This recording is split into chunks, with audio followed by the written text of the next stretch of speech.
ছোট মেয়ে রুকাইয়া, বাবা আব্দুল হামিদ ও মা আমেনা খাতুন। এ নিয়ে তাদের সুন্দর ছোট্ট একটি পরিবার।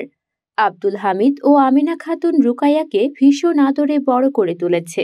রুকাইয়ার বয়স মাত্র 10 বছর, কিন্তু এই 10 বছর বয়সে রুকাইয়া মাশাআল্লাহ আল্লাহ তাআলার দানে বেশ স্বাস্থ্যবতী। আর তাই রুকাইয়াকে দেখতে আরো বেশি সুন্দর লাগে। কিন্তু সবার চোখে রুকাইয়া সুন্দরী ছিল না।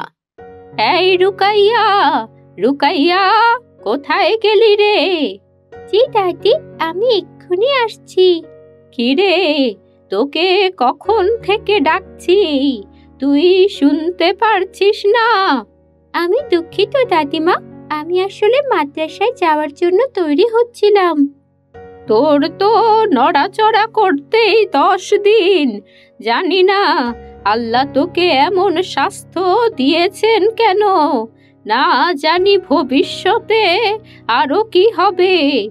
এভাবে বলছো কেন দাদি? এই স্বাস্থ্য কি আর আমি নিজে ইচ্ছে করে বানিয়েছি বলো? আল্লাহ তাআলার দান এই স্বাস্থ্য। হয়েছে, তোর থেকে আমি জ্ঞান নিতে চাইনি, আমার চশমাটা খুঁজে দিয়ে যা তো। জি দাদি, আমি এক্ষুনি খুঁজে দিচ্ছি। এরপর রুকাইয়া তার দাদির চশমাটা খুঁজে দিয়ে মাদ্রাসায় যাবার জন্য বেরিয়ে পড়ে। রাস্তা দিয়ে যাওয়ার সময় হঠাৎ এক মহিলার সাথে রুকাইয়ার দেখা হয়। মহিলাটি এসে রুকাইয়ার সামনে দাঁড়ায়। বাবা, কি মেয়ে রে! আসসালামু আলাইকুম আন্টি, আপনি কি আমাকে কিছু বলবেন? না, কিছু বলবো না। এত ছোট মেয়ের এমন স্বাস্থ্য তো আমি আগে কখনো দেখিনি, তাই আর কি। আন্টি, আমি আসলে মাদ্রাসায় যাচ্ছি, আমার যেতে দেরি হয়ে যাচ্ছে। হ্যাঁ হ্যাঁ, তা তো যাবেই, তোমার তো আবার যেতে অনেক সময় লাগে নিশ্চয়ই। না আন্টি, অত সময় লাগবে কেন, ওই তো সামনেই মাদ্রাসা। না মানে তুমি যা ভুটকি হয়েছো, তোমার তো হেঁটে যেতে সময় লাগবেই, তাই না? আমারও মেয়ে আছে তোমার বয়সী, আল্লাহর রহমতে সুস্থ সবল আছে আলহামদুলিল্লাহ। রুকাইয়া আর কোনো কথা না বলে সেখান থেকে মন খারাপ করে সামনে এগিয়ে যায়। আর পথে হাঁটতে হাঁটতে একা একাই বলতে থাকে, হে আল্লাহ, তুমি কেন আমার এত স্বাস্থ্য দিলে?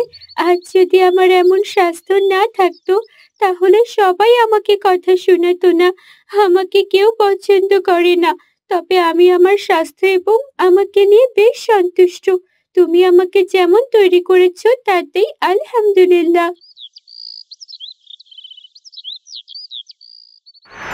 এইসব কথা বলতে বলতেই রুকাইয়া তার মাদ্রাসায় পৌঁছে যায় এবং মাদ্রাসায় পৌঁছে তার শ্রেণীকক্ষে গিয়ে যখনই বসতে যাবে, এই রুকাইয়া, তুমি আমার বেঞ্চে বসো না, 3 জন করে বসার নিয়ম, কিন্তু তুমি বসলে আরেকজন তো বসতে পারে না।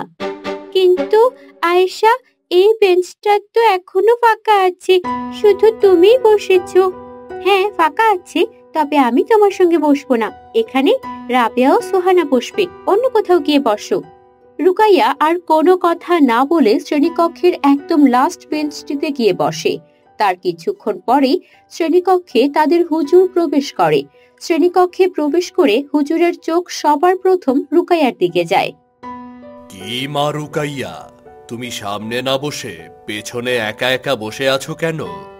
আসলে হুজুর, সামনে তো কোনো জায়গা ছিল না, তাই আমি পেছনে বসে এসেছি। কে বলেছে সামনে জায়গা ছিল না? এই যে প্রতিটি বেঞ্চ ফাঁকা আছে, তুমি কেন পেছনে গিয়ে বসেছো বলো তো? হুজুর, ও যদি কোনো বেঞ্চে বসে তাহলে তো একার হয় না, সেটা ওই বেঞ্চে আবার কে বসবে বলুন? আয়েশা, তুমি এসব কি কথা বলছো? এভাবে কাউকে নিয়ে মজা করতে নেই আয়েশা। তুমি রুবাইয়াকে ছোট করে কথা বলছো। আমি আবার রুকাইয়াকে ছোট করে কথা বললাম কখন হুজুর? যা সত্যি তাই তো বলেছি। প্রতিটি বেঞ্চে 3 জন করে বসার নিয়ম আছে ক্লাসে, কিন্তু ও যদি কোনো বেঞ্চে বসে তাহলে সেখানে আর একজনের বেশি বসা যায় না, তাই তো আমরা কেউ ওর সাথে বসি না। এগুলো একদমই ঠিক নয় আয়েশা। তোমরা পুরো ক্লাস রুকাইয়াকে নিয়ে হাসি তামাশা করো, এসব কি ঠিক? আমাদের ইসলামে এসব বলা আছে? বলো। আমাদের ইসলামে বলা আছে কখনো কাউকে নিয়ে ছোট করে কথা বলা উচিত নয়, কিংবা কারো শারীরিক গঠন নিয়ে কখনো কাউকে খোঁটা দিয়ে কথা বলা উচিত নয়। এগুলো আমাদের ইসলামিক বিধানে নিষেধ করা আছে। হুজুর, আমাদের পুরো ক্লাস জুড়ে কিংবা পুরো মাদ্রাসায় ওর মতো একটাও মোটা মেয়ে নেই। এটাকে মোটা বলে না আয়েশা, ও একটু স্বাস্থ্যবতী, এছাড়া আর কিছুই নয়। আল্লাহ তাআলা তোমাকে যেমন বানিয়েছে রুকাইয়াকেও তেমন বানিয়েছেন। ঠিক আছে, আমি আর তোমাদেরকে কিচ্ছুটি বলবো না। তোমরা একদিন নিজেরাই বুঝতে পারবে এবং রুকাইয়ার কাছে ক্ষমা চাইবে। হুজুর তাই ক্লাস নিতে শুরু করে। এভাবে বেশ কয়েকদিন কেটে যায়। সব সময় রুকাইয়াকে ছোট করে কথা বলতো সবাই। মোটা, ভুটকি, আরো কত কি নামে ডাকতো রুকাইয়াকে। একদিন আয়েশা তার হাত ভাঙা অবস্থায় মাদ্রাসায় আসে। আয়েশার হাতে প্লাস্টার করা ছিল, আর এই দেখে বাকি শিক্ষার্থীরা আয়েশাকে নিয়ে মজা করতে থাকে। আয়েশা, এ কি, তোমার হাত তো ভেঙে গেছে, এবার তুমি কি করবে?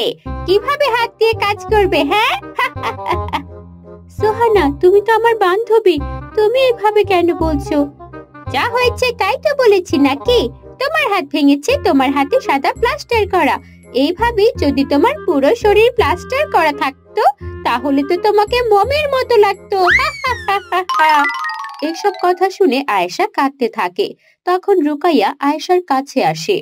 আয়েশা, তুমি ওদের কথায় মন খারাপ করো না, ওরা তো এমনি মজা করে। তোমার হাত কিছুদিন পর এমনিতেই ঠিক হয়ে যাবে। আমার তো হাত ভেঙেছে, আমি তো হাতে ব্যথা পেয়েছি, তবুও ওরা আমার সাথে মজা নিল। যদি ওদের সাথে কখনো এমন হয় তাহলে ওরা বুঝতে পারবে। হুজুর দূর থেকে দাঁড়িয়ে ওদের কথা শুনছিল। এবার হুজুর ওদের কাছে আসে। কেমন আছো তোমরা? আসসালামু আলাইকুম হুজুর। আলহামদুলিল্লাহ, ভালো আছি, তবে আয়েশার হাত ভেঙে গেছে। হায় আল্লাহ, এ কি কাণ্ড! এসব কিভাবে হলো আয়েশা? আর ওরা তোমাকে কি বলেছিল? তুমি কাঁদছো কেন? হুজুর, ওরা আমাকে নিয়ে মজা করছিল, হাত ভাঙা নিয়ে অনেক কথা বলেছে। তোমার কি এতে খারাপ লেগেছে আয়েশা? জি হুজুর, আমার ভীষণ কষ্ট লেগেছে। আমার হাত ভেঙে গেছে, অথচ ওরা আমার এই হাত ভাঙা নিয়ে কত রকমের মজা করেছে। তাহলে একবার ভেবে দেখো তো, তোমরা যখন রুকাইয়াকে নিয়ে মজা করো তখন রুকাইয়ার কেমন লাগে বলো তো? আচ্ছা রুকাইয়া, তখন কি তুমি কষ্ট পাও না? জি হুজুর, আমি তখন খুব কষ্ট পাই, তবে আমি জানি স্বাস্থ্য হলো আল্লাহ তাআলার দান। এ নিয়ে মজা করলেও আমার কিচ্ছু যায় আসে না। আল্লাহ তাআলা নিজ হাতে আমাকে তৈরি করেছেন। মাশাআল্লাহ, রুকাইয়া খুব সুন্দর কথা বলেছ। মা আয়েশা, রুকাইয়ার কাছ থেকে তোমার অনেক কিছু শেখার আছে। তোমরা তাড়াতাড়ি ক্লাসে এসো, কিছুক্ষণের মধ্যেই ক্লাস শুরু হবে। ক্লাসে এসো সবাই। এই বলে হুজুর সেখান থেকে চলে যায়, আর আয়েশা তার ভুল বুঝতে পারে। রুকাইয়া বোন, আমাকে তুমি ক্ষমা করে দাও। আমি সবসময় তোমাকে নিয়ে কত কথা বলেছি, তোমার নাম বিকৃত করে রেখেছি, তোমার স্বাস্থ্য নিয়েও মজা করেছি। আর আল্লাহ তাআলা দেখো, তার শাস্তি স্বরূপ আমার হাত ভেঙে দিয়েছেন। না না আয়েশা, এসব কথা বলতে নেই। কখন কার কোন দুর্ঘটনা ঘটে সে তো আর আমরা বলতে পারবো না, তাই না? আর আমি তোমার উপর একটুও মন খারাপ করিনি। তুমি তোমার ভুল বুঝতে পেরেছো, তাতেই আলহামদুলিল্লাহ। আমাদের কখনো কাউকে ছোট করে কথা বলা উচিত নয়। জি রুকাইয়া, আমি এই কথাই সারা জীবন মনে রাখবো। আর আমি কখনোই কাউকে ছোট করে কোনো কথা বলবো না। আলহামদুলিল্লাহ, এবার চলো ক্লাসে চলো।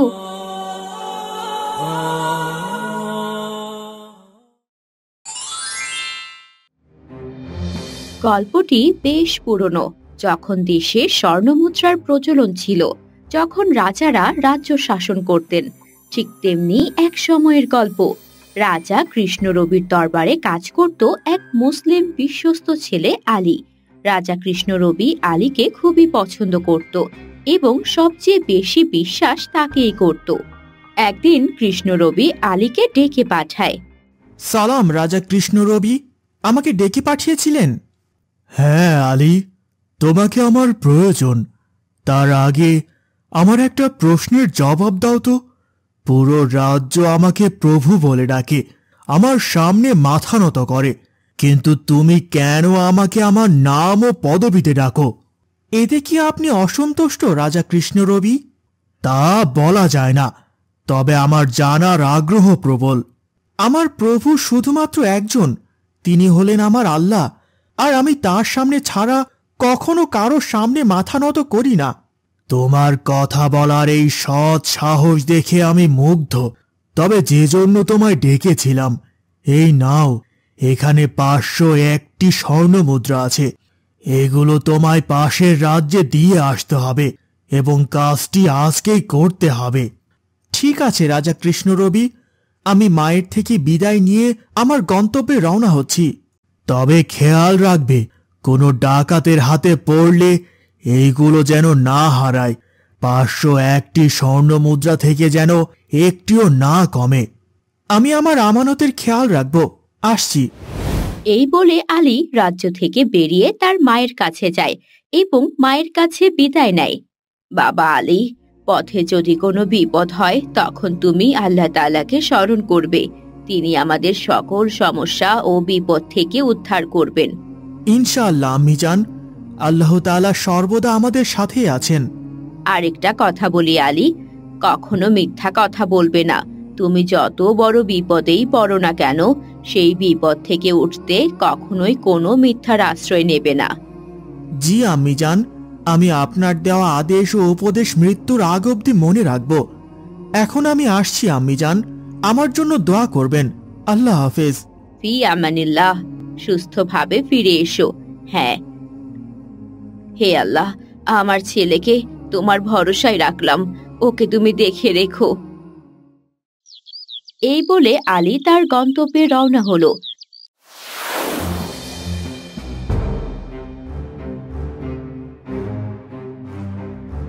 দু তিনটে গ্রাম পার হওয়ার পর লোকেরা তাকে জিজ্ঞাসা করতে শুরু করলো সে কোথায় যাচ্ছে এবং কেন যাচ্ছে। এই যে বাবা, তুমি কে? এই গ্রামে তো তোমাকে আগে কোথাও দেখিনি। আরে যাচ্ছই বা কোথায়? আসসালামু আলাইকুম, আমি আলী। আমি কৃষ্ণরবি রাজার রাজ্যের বাসিন্দা। আমি যাচ্ছি পাশের রাজ্যে।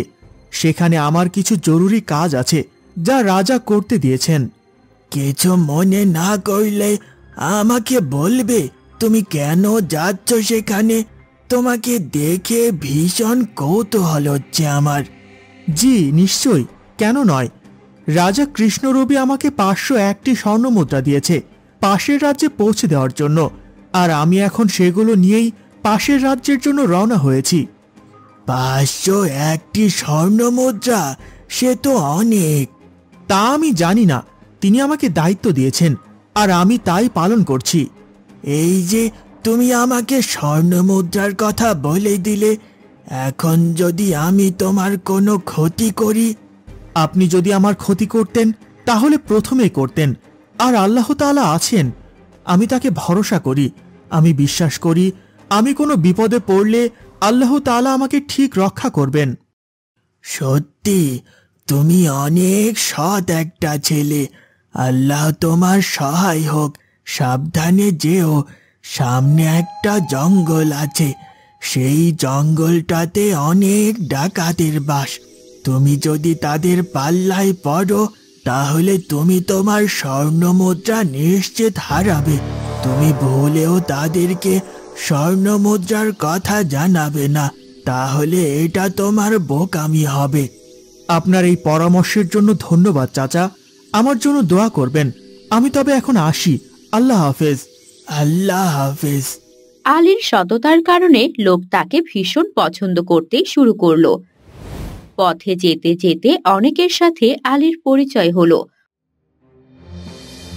অবশেষে আলী এসে পৌঁছালো সেই জঙ্গলে, যেই জঙ্গলের কথা আলীকে অপরিচিত সেই চাচাকে বলেছিল।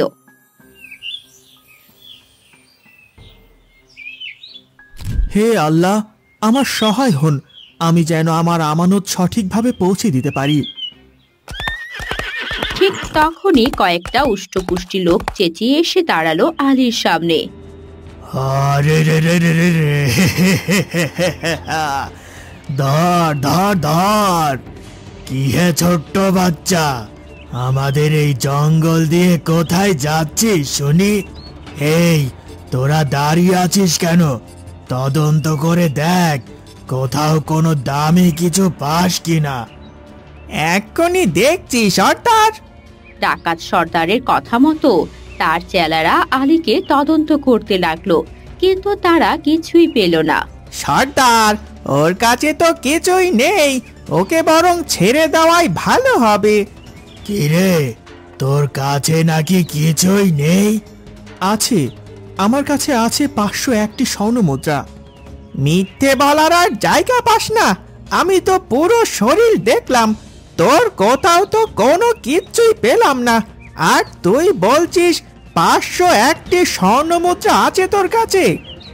আমি কখনো মিথ্যা বলি না। এই বলে আলী তার পরনের পাজামাটা একটু উঁচু করলো আর আলীর পায়ের সাথে বেঁধে রাখা সেই 501টি স্বর্ণমুদ্রার টুকলি বের করলো। এই যে ডাকাত সর্দার, এই হলো আমার 501টি স্বর্ণ মুদ্রা। তুই তো ভারী বোকা ছেলে রে, আমার চেলা পেলা খোঁজে তো কিছুই পেল না। তুই চাইলেই এখান থেকে পালিয়ে যেতে পারতি, আমরা জানতেও পারতাম না তোর কাছে এতগুলো স্বর্ণ মুদ্রা আছে। তুই ছোট্ট একটু মিথ্যা কথা বললেই আমরা তোকে এখান থেকে যেতে দিতাম। আমি কখনো বাঁচার জন্য মিথ্যার আশ্রয় নিই না, কারণ আমার মা সর্বদা বলেন মিথ্যা হলো সকল পাপের মা, সেটা ছোট্ট একটি মিথ্যা কথা হোক কিংবা বড় কোনো মিথ্যা কথা। তবে এই ছোট্ট একটি মিথ্যা কথার বদলে যদি তুই সব স্বর্ণ মুদ্রা নিয়ে যেতে পারতি, তাহলে তো এতে তোরই ভালো ছিল। আমাদেরকে বলে দিয়ে তো বোকামি করলি, এখন তো আমি তোকে এই স্বর্ণ মুদ্রাগুলো আর দেব না। এই স্বর্ণ মুদ্রাগুলি যদি আল্লাহ তাআলা আপনাদের নামে লিখে থাকেন, তাহলে সেগুলো আপনারাই পাবেন, এতে আমার কোনো বাধা নেই। তবে এই স্বর্ণ মুদ্রাগুলো আমার না, এগুলো হলো আমাদের রাজ্যের রাজার। তিনি আমাকে এগুলো আমানত হিসেবে দিয়েছেন যেন ঠিকঠাকভাবে পাশের রাজ্যে পৌঁছে দেই। তবে আমি বলবো, আমাকে এগুলো আপনারা ফিরিয়ে দিন। আমি চাই না কোনোভাবে তাদের আমানতের খেয়ানত হোক। তুমি সত্যি অনেক ভালো একটা ছেলে, তোমার থেকে অনেক কিছু শেখার আছে। আমরা কত পাপ করি, মানুষের অর্থ সম্পদ ছিনিয়ে নিয়ে নিজেরা আয়েশ করে চলি, কিন্তু কেউ কখনো আমাদেরকে এইভাবে বোঝায়নি কিংবা আমাদের সামনে দাঁড়িয়ে এইভাবেই শান্ত হয়ে কথা বলেনি।